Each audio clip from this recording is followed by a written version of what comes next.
90 seconds के साथ मैं हूं हुमैरा और आज की अहम खबरें। भारत से दहशतगर्दी पर बात होगी, जल्द दुनिया देखेगी कि कई अहम चीजें रोनुमा होगी।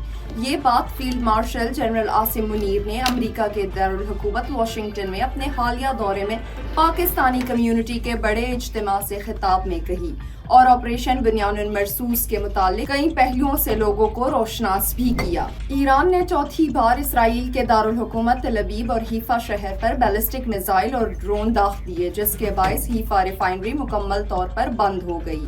3 इसराइली हलाक, दर्जनों जख्मी। दूसरी जानिब इसराइली फौज का एक और ईरानी सीनियर कमांडर को शहीद करने का दावा और साथ ही इसराइली फौज के तर्जुमान ने धमकी दी है कि जो कुछ इसराइल ने गजा में किया वही ईरान में भी करेंगे।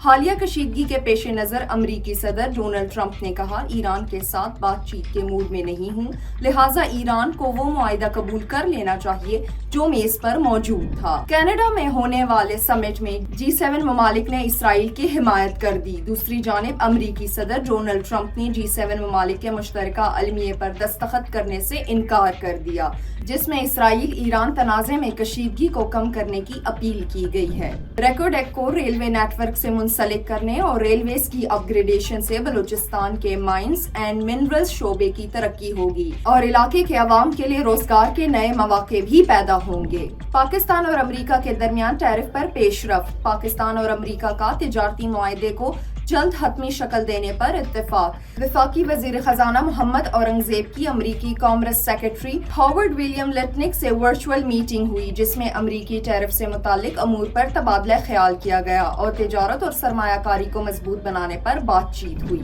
SIFC के तहत पाक चीन सनती ताउन में अहम पेशरफ्त सामने आई है। पाकिस्तान और चीन की 2 अहम तंजीमों के दरमियान 5 साला टेक्नोलॉजी मुंतकिली का तारीखी मुआहिदा तय पा गया। सुप्रीम कोर्ट ऑफ पाकिस्तान के आईनी बेंच ने 39 अराकीन असम्बली की हद तक PTI को नशिस्तें देने के फैसले पर अमल दरामद कराने की इस्तदा मुस्तरद कर दी। अब तक के लिए इतना ही। मजीद अपडेट्स के लिए सुनो पख्तूनख्वा के साथ रहिए।